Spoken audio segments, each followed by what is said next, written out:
श्री कृष्ण कहते हैं, तुम्हारे बीते हुए कल को तो मैं ठीक नहीं कर सकता, लेकिन तुम्हारे वर्तमान में अगर तुम्हें अच्छा कर्म करोगे तो मैं तुम्हारे आने वाला कल जरूर उजागर करूंगा। आज के ज़माने में कोई अपना नहीं होता, सिर्फ लोग तब तक साथ देते हैं जब तक उनका स्वार्थ होता है। अगर कोई अकेला है तो इसका मतलब ये नहीं कि उसे कोई पसंद नहीं करता, बल्कि वो अकेला इसलिए है उसने दुनिया की औकात देखी है। लोगों को परखने की आदत डालो। जैसे हर चमकती चीज़ सोना नहीं होती, वैसे ही हर अच्छा दिखने वाला इंसान सच्चा नहीं होता। अकेले रहने का मज़ा ही अलग है, ना किसी की ज़रूरत और ना किसी से उम्मीद। सफाई वहाँ देना चाहिए जहाँ उसे सुनना और समझने वाला एक खुला दिमाग हो। मेहनत एक ऐसी चाबी है जो बंद भाग्य के दरवाजे को भी खोल देती है। डाली से गिरते हुए पत्तों ने क्या खूब कहा है कि अगर बोझ बन जाओगे तो अपने ही तुम्हें गिरा देंगे। क्रोध को प्यार से, बुराई को अच्छाई से, स्वार्थी को उदारता से और झूठे व्यक्ति को सच्चाई से जीता जा सकता है। जिस तरह समुद्र के खारे पानी को गर्म करने के बाद नमक के कण दिखाई देते हैं, ठीक उसी तरह से जब हम ध्यान, भक्ति और तप करते हैं तब हमें भगवान के दर्शन होते हैं। इसके लिए हमें हमारी बुराइयों को छोड़ना पड़ता है, तभी हम ईश्वर को प्राप्त कर सकते हैं। अगर आपको बहुत सारे परेशानियों से गुजरना पड़ रहा है तो आप खुश हो जाएं, क्योंकि भगवान की नज़र आप पर है। देर से ही सही, लेकिन वो आपकी ज़रूर सुनेंगे। इंसान का भाग्य उन्हीं के कर्मों का फल होता है जो उसने अतीत में किए हैं। इसी तरह वो लोग जो आज कर्म कर रहे हैं वो उनके आने वाले कल का निर्धारण करते हैं। भगवान बोलते हैं, तू करता वही है जो तू चाहता है, पर होता वही है जो मैं चाहता हूँ। तो तू कर वही जो मैं चाहता हूँ, फिर होगा वही जो तू चाहता है। अतीत को बदला जा सकता है, वर्तमान से बचा नहीं जा सकता, लेकिन केवल भविष्य को संवारने का कार्य ही वर्तमान में किया जा सकता है। क्या फर्क पड़ता है हमारे पास कितने लाख, कितने करोड़, कितनी गाड़ियां और कितने घर हैं? खानी तो बस 2 वक्त की रोटी है, जीनी तो बस एक ही जिंदगी है। फर्क सिर्फ इस बात से पड़ता है कि हमने कितने पल खुशी से बिताए, कितनों की खुशी की वजह हम बन पाए। सुख दुख एक सिक्के के 2 पहलू हैं। जहाँ सुख होगा वहाँ दुख भी होगा, और जहाँ दुख होगा वहाँ सुख भी होगा। इसलिए सुख दुख के बारे में बिना सोचे निरंतर अपने लक्ष्य को प्राप्त करने के लिए प्रयास करते रहना चाहिए। एक बात हमेशा याद रखना, किसी के सामने गिड़गिड़ाने से ना मोहब्बत मिलती है ना इज्जत। इसलिए अपने स्वाभिमान को जिंदा रखो। कोई अगर आपकी किस्मत में होगा तो वो आपके पास खुद भी चलकर आएगा। दूसरों को हराने का मौका मत दो, बस खुद को आगे ले जाने की जिद पालो। कभी हार ना मानने की आदत ही एक दिन जीतने की आदत बन जाती है। एक बार एक व्यक्ति नदी के पुल से ही कहीं जा रहा था, तभी अचानक उसके पीछे कई बंदर पड़ जाते हैं और उस आदमी को परेशान करने लगते हैं। वह आदमी अपने आप को बचाने के लिए उन बंदरों से दूर भागने की कोशिश करता है।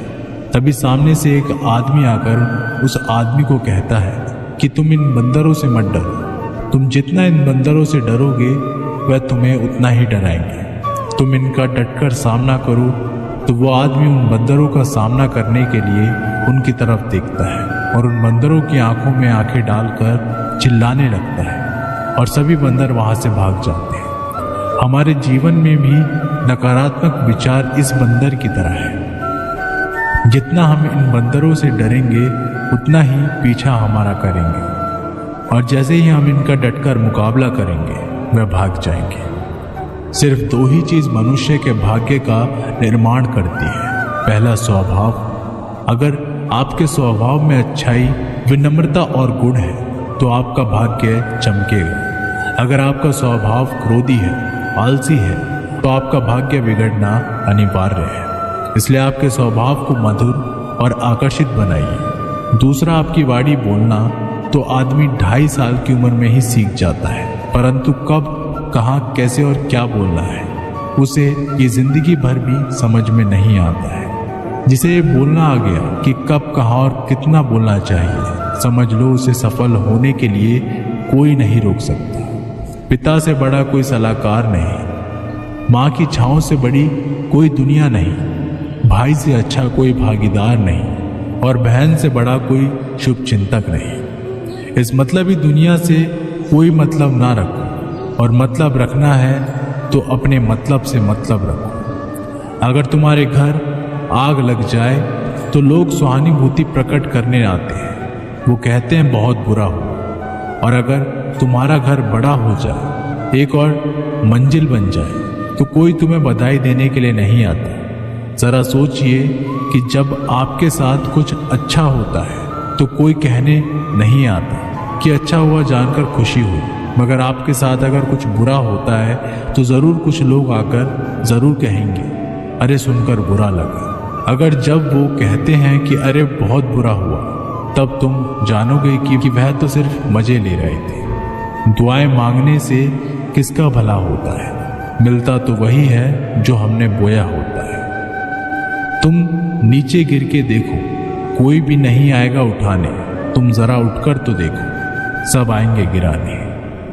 एक बात हमेशा याद रखना, अगर शराब की दुकान पर बैठकर दूध पियोगे तो तुम्हें शराबी का ही दर्जा मिलेगा, और किसी मंदिर में बैठकर शराब भी पियोगे तो तुम्हें एक संत का दर्जा दिया जाएगा। इसलिए आप किसके साथ उठते बैठते हो ये बहुत मायने रखता है। जब एक इंसान का भगवान पे शक नहीं हक हो जाता है तो मत पूछो फिर कैसा कैसा चमत्कार हो जाता है। जो अब तक नहीं हुआ वही हो जाता है, बन के रोशनी वो सारा अंधेरा दूर हो जाता है। जो भीड़ में चलते हैं वो भीड़ में कहीं खो जाते हैं, जो अकेले चलते हैं इतिहास वही बनाते हैं। इतिहास गवाह है अकेले चलने वाले के पीछे ही भीड़ खड़ी होती है। एक बार एक संत के पास 2 तोते थे।